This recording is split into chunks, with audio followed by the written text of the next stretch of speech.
Guys, can you believe it's Thursday already? I can't. I tell you, time flies when you're having fun and catching up after 2 weeks abroad. And can you believe I'm still battling jet lag? So if I sound like I am slurring or speaking gobbledygook or look like I'm about to fall asleep, it definitely has a lot to do with the jet lag.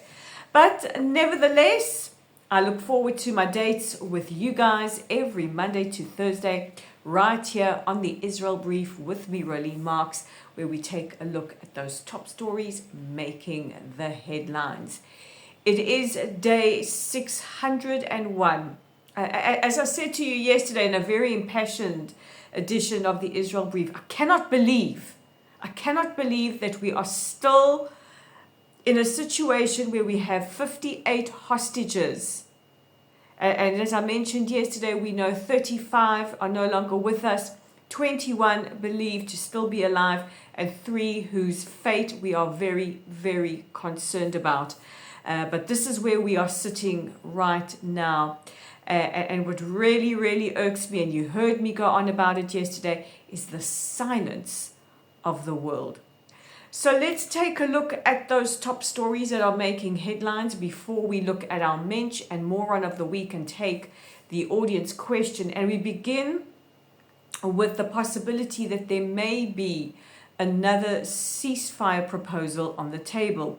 Now, this has been proposed by the White House Special Envoy, Steve Witkoff, who is optimistic that we could be moving forward with some kind of deal. Now, while we don't have all the details, we do know that the deal includes some of the following: the release of 10 living hostages, the return of the bodies of 18 deceased hostages, a 60-day ceasefire. The UN would resume humanitarian aid deliveries. Now, I don't know how this will work with the new mechanism that is operational, which I'm going to address in a few minutes. And no Israel promise to end the war, or very, very limited Israeli withdrawal. So, of course, we don't have all the details, but this is some of what we expect a new proposal could entail. And I think we're at the stage where many, many people want to see an end to the war, the hostages returned. But of course, there is still the concern, what kind of a threat does Hamas still pose to Israel on our borders? So we're going to be following the story, how this progresses very, very closely.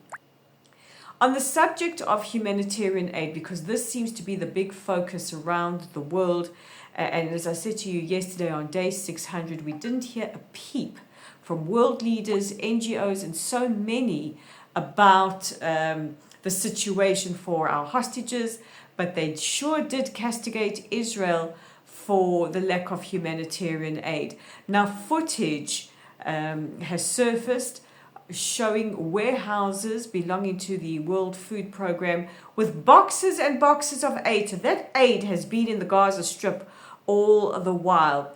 We had that accusation from the UN Relief Chief Tom Fletcher, who said that 10,000 trucks were waiting to go in. And as our ambassador to the United Nations, Danny Danon, said yesterday in a session at the UN, he said, you would see those trucks that are lined up from Israel to Lebanon. You know, you would notice 10,000 trucks. So, stop with the lies.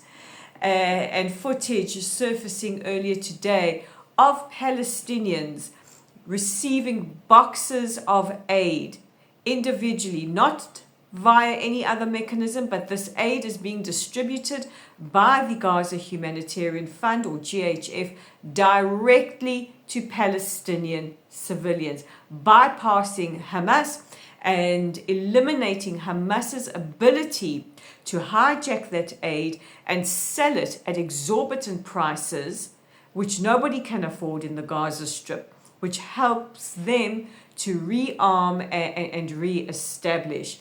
And when Hamas's control of the aid is interrupted, Hamas's ability to still control the Gaza Strip is disrupted. So this is why Israel is adamant that we will disrupt Hamas's ability to control the aid.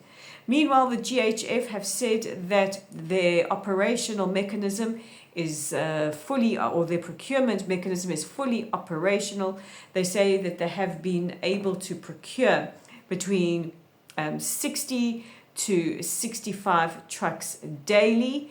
They are receiving cooperation from some NGOs, which will help them raise that number to 80 trucks daily.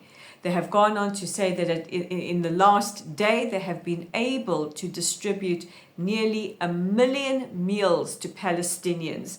So the next time you hear about starvation used as a weapon of war, maybe you want to visit what the GHF, who are operational on the ground in Gaza, are saying. And they say that with 80 trucks a day, they will be able to provide food and whatever is needed to 1.2 million Gazans per day. Meanwhile, back to the Israeli envoy to the United Nations, his speech yesterday in the plenary, and amongst the things that he spoke about, he also exposed that the United Nations is threatening NGOs who want to cooperate with Israel, who want to cooperate with the new distribution mechanism, threatening them if they dare cooperate. So I don't know about you guys, but I think, and certainly I'm seeing with the libelous accusations that we've heard from the UN Relief Chief, with what we have seen over the last 19 months, that the UN is pushing this agenda, this narrative that is profoundly anti-Israel to try and reinforce from their side accusations of mass starvation. It is long overdue that the UN is completely overhauled and reformed. Now, in news which absolutely broke the hearts of Israelis today, baby Ravid Chaim, the little baby that was delivered of Tse'ela Gaz last week, Tse'ela and her husband were ambushed in a terror attack while they were en route for her scheduled C-section to deliver baby Ravid Chaim. The baby passed away earlier today. There are no words adequate enough to address this sorrow. A 2-week-old baby, the latest victim of terror in Israel by jihadist militants. When the family was attacked, medics worked as much as they could to save both mother and baby. Unfortunately, they could only save the baby, who really fought a valiant battle. Prime Minister Netanyahu said that there were no words that can console, and President Herzog said that the people of Israel will embrace the family. We are absolutely devastated here in Israel at the murder of yet another Israeli baby and at the silence of the world. May Ravid Chaim's memory be for a blessing, and may that of his mother, the beloved Tse'ela, be for a blessing as well.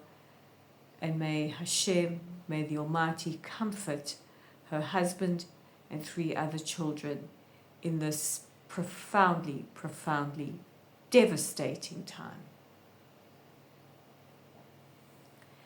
And finally, Israel has appointed a permanent ambassador to the African state of Zambia. The Ministry of Foreign Affairs Committee for Diplomatic Appointments announced earlier today they would be appointing Ofra Farhi as the permanent ambassador to Zambia and also roving ambassador to Botswana and Zimbabwe. Israel will be opening an official embassy in Zambia in August. So now let's take a look at the audience question of the day, and it comes from Lindy in Johannesburg, who says, why does Israel have to give back so many prisoners for hostages? So the answer is fairly simple. Even though it doesn't sit so easily with us, we are prepared to do whatever we need to do as a society to get back our people, to get back our hostages, to bring them all home. This doesn't mean that we aren't keeping an eye on these prisoners to see where they are going and what they are up to. And also, unfortunately, when Gilad Shalit was kidnapped, Israel set a precedent by releasing over 1,000 Palestinian prisoners for Gilad, who was held captive. And this, unfortunately, has set a precedent for these kinds of negotiations. But we are willing to do whatever we need to do to ensure our brothers and sisters in captivity are redeemed, that they come home. And finally, I didn't get to mentions and morons last week, but we have some mentions and morons of this week. So let's get to the mentions, and we have two mentions. The first is U.S. Secretary of State Marco Rubio for his valiant efforts in the fight against anti-Semitism. He has been attending the conference against anti-Semitism that was held in Yad Vashem. And he said that never again is now, and we need to do everything that we can to be fighting anti-Semitism, and stated quite unequivocally that anti-Zionism is anti-Semitism. And the second mention is a good friend of mine, Muhammad Abdulrani. He comes from Bahrain.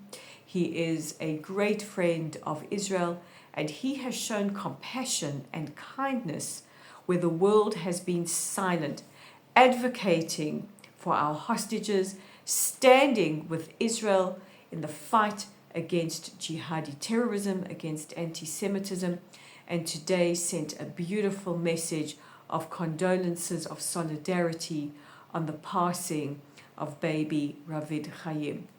Muhammad, you are everything that is good and that is kindness in the world.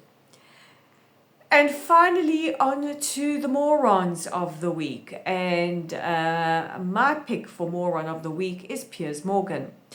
Piers hosts the show Piers Morgan Uncensored. He has a massive following, and not only has he platformed some of the most diabolical anti-Semites, not only is he fixated on Israel, he will tell you that he is balanced, that he is calling out any discrepancies he sees. But I think that we have passed that point of no return, Piers. If you are watching, I have one message to say to you. Jews and Israelis are not your ratings football.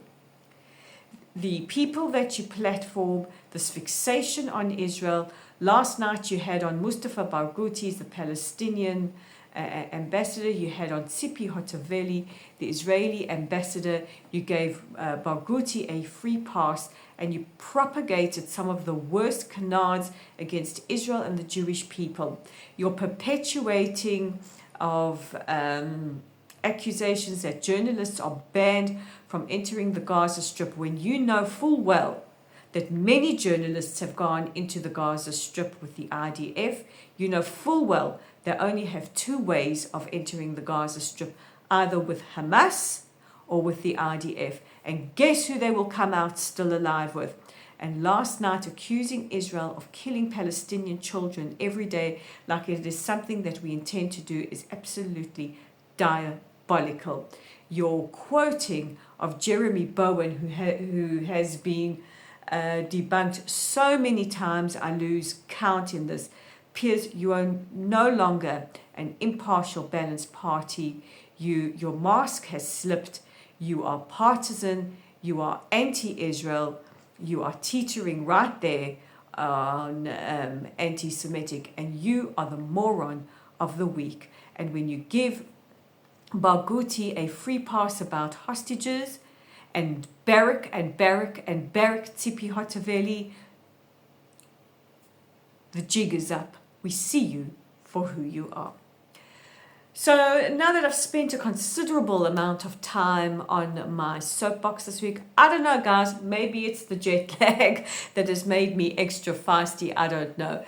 But in the meantime, that's it from me for this week. Have a wonderful weekend. Shabbat Shalom. There won't be an Israel brief on Monday. It is the Jewish holiday of Shavuot. So Chag Shavuot Sameach, everybody. Enjoy your cheesecake. I know that I will.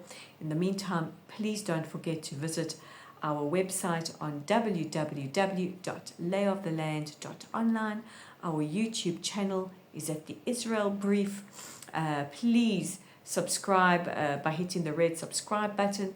We are on LinkedIn at Rolene Marks, Rolene_Marks on Instagram, and Lay of the Land 5 on X. So guys, with that, take care of yourselves. God bless you all. Thank you for being just an incredible source of strength and support for me this week, and I will see you again on Tuesday. Bye for now.